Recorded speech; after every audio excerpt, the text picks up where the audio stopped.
মঙলবাৰে দিনৰ 12 বজাত ধেনুখনাত হিয়াৰ আমঠু জুবিন গাৰ্গৰ ৰাজহুৱা আদ্যশ্ৰাদ্ধ অনুষ্ঠান। জুবিন গাৰ্গৰ অকাল মৃত্যুত দেশ আৰু ৰাজ্যৰ গাঁৱে নগৰে জুবিন গাৰ্গক শ্ৰদ্ধাঞ্জলি অৰ্পণ কৰা হয়। তাৰ সমান্তৰালভাৱে হিয়াৰ আমঠু গৰাকীক মঙলবাৰে ধেমাজি জিলা ধেনুখনা আঞ্চলিক যুৱ সংঘৰ উদ্যোগত আৰু ধেনুখনা ৰাইজৰ সহযোগত অসমৰ হিয়াৰ আমঠু প্ৰয়াত জুবিন গাৰ্গৰ ৰাজহুৱা আদ্যশ্ৰাদ্ধ অনুষ্ঠান অনুষ্ঠিত কৰা হয়। আজি উক্ত অনুষ্ঠানত হিয়াৰ আমঠু প্ৰয়াত জুবিন গাৰ্গৰ প্ৰতিচ্ছবিত মাল্যাৰ্পণ কৰাৰ লগতে ভগৱানৰ শ্ৰীচৰণত সেৱা জনাই নাম প্ৰসংগ, ভাগৱত পাঠ, হৰি নাম আৰু বিভিন্ন ধৰ্মীয় অনুষ্ঠান অনুষ্ঠিত কৰা হয়। আজি উক্ত অনুষ্ঠানত অঞ্চলটোৰ একাংশ জ্যেষ্ঠ গণ্যমান্য ব্যক্তিসকল ৰাইজসকল উপস্থিত থাকে। ধেনুখনা যুৱ সংঘৰ তৰফৰ পৰা আমি আপোনালোকক শ্ৰদ্ধা জনাইছোঁ।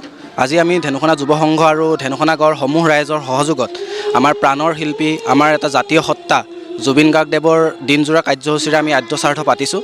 তেওঁ সদায় জাতি মাতি ভেটিৰ প্ৰতি যেতিয়া সংকট আহিছিলে তেওঁ সদায় আগত থিয় হৈ মাত দিছিলে।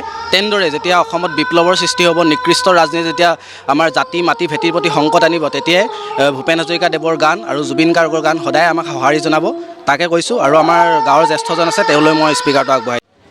আমাৰ গৌৰীমা বৌ তেখেতৰ পৰিয়াললৈ আমি আন্তৰিক অভিনন্দন জ্ঞাপন কৰি আছোঁ, তেখেতৰ লোকৰ শুভেচ্ছা জনাইছোঁ।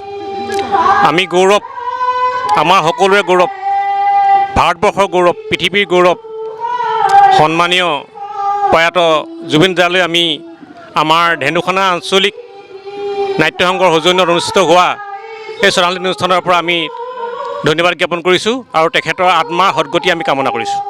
আমি ৰাতিপুৱা 6 বজাৰ পৰা আৰম্ভ কৰিছোঁ। আমাৰ কেইবাটাও কাৰ্যসূচী আছিলে। কাৰ্যসূচী অনুসাৰে এতিয়া আহি আমাৰ নাম প্ৰসংগ চলি আছে আৰু গধূলি 5 বজালৈকে আমাৰ কাৰ্যসূচী চলিব। আমি একো নাজানো, আমাক ন্যায় লাগে। এজন মানুহ আছিলে অসমত যিজনে কাৰো কথা নুশুনে, তেওঁ অসমৰ প্ৰতি দুখীয়া মানুহৰ, বিশেষকৈ দুখীয়া মানুহৰ প্ৰতি যি হৃদয়বান মানুহ আছিলে আৰু দুখীয়া মানুহক সদায় এসাঁজ ভাত দিয়া মানুহ আছিলে আৰু সেই মানুহজনে আমাক বহুত মৰ্মাহত কৰিছে।